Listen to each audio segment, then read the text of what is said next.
बैठ जाओ। तो इसमें जो है स्थान मान के बारे में जानना है। किसके बारे में? स्थान मान। इसका इंग्लिश क्या होता है? Place value. प्लेस में होता है स्थान, वैल्यू मतलब होता है मान, है ना।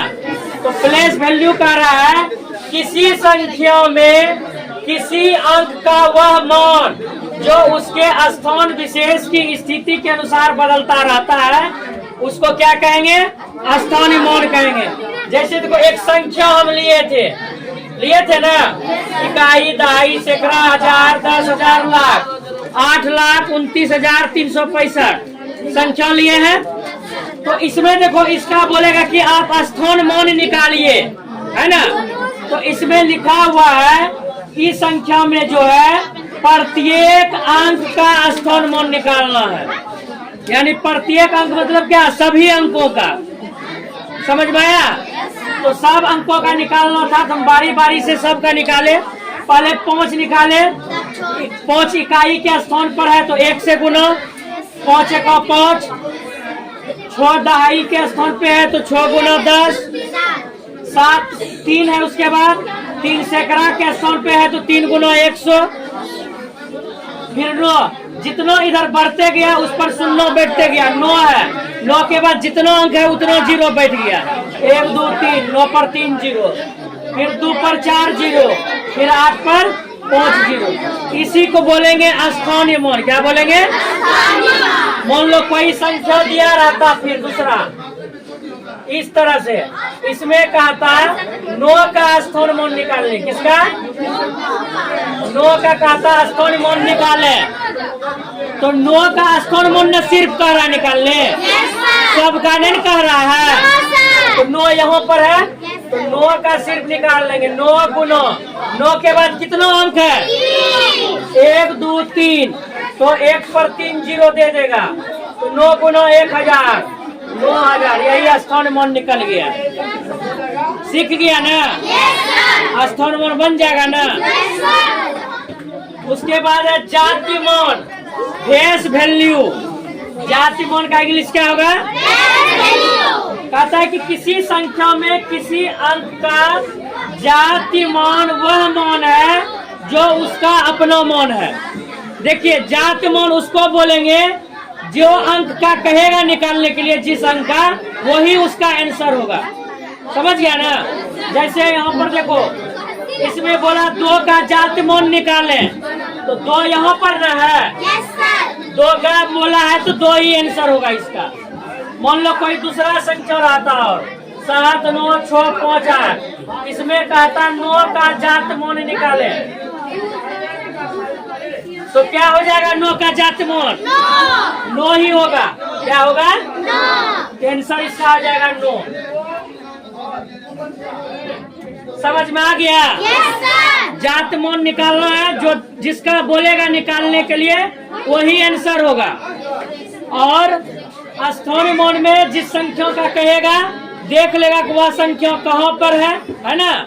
गिन लेगा, इकाई, दहाई, सैकड़ा, हजार के जगह तो 9 गुना 1000 कर दिए, 9000। ये निकल गया तुम्हारा क्या?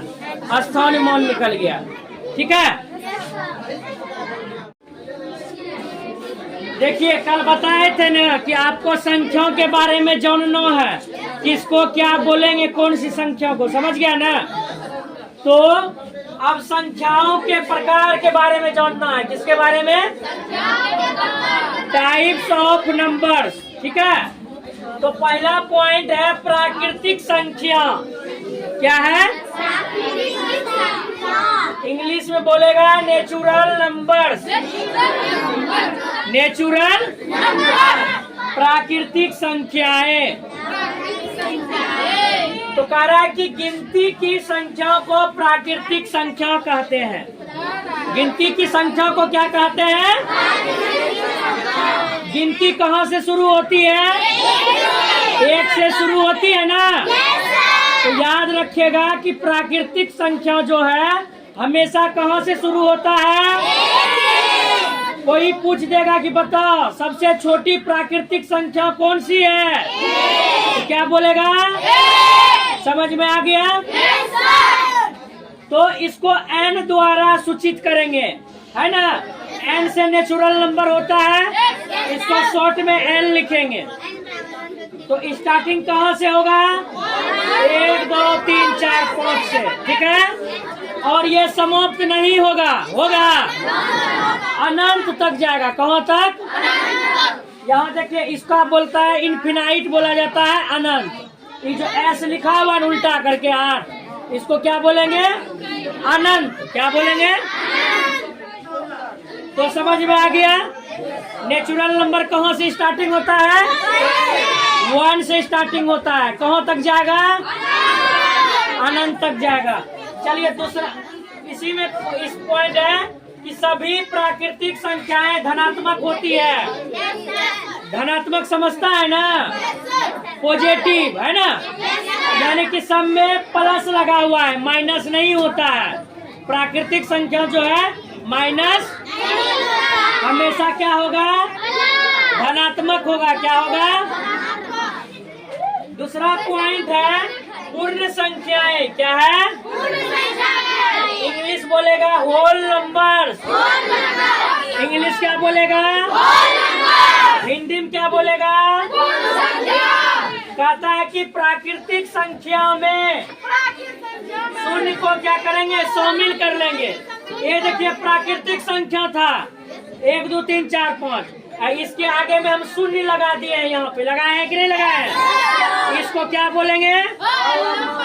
पूर्ण संख्या। क्या बोलेंगे? पूर्ण संख्या किसको बोलेंगे? जब प्राकृतिक संख्या में शून्य को शामिल कर लेंगे। जब शून्य को इंक्लूड कर देंगे तो उसको बोलेंगे क्या? Whole number.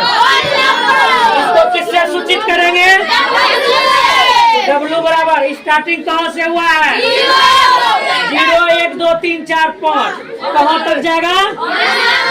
तो पूछ देगा, बताओ सबसे छोटी पूर्ण संख्या 0, सबसे छोटी प्राकृतिक संख्या। समझ में आ रहा है ना? संख्या का आप देख रहे हैं विस्तार हो रहा है ना। तो हम कौन सी संख्या को क्या बोलेंगे, कहाँ से स्टार्टिंग होगा, है कि नहीं? तो सबसे छोटी पूर्ण संख्या क्या होती है? शून्य होती है। क्या होती है? शून्य होती है। तो पूर्ण संख्या का इंग्लिश क्या हो जाएगा? अभिषेक तुमने बोल रहा है रे, पूर्ण संख्या का इंग्लिश क्या होगा? होल नंबर्स किसको कहेंगे?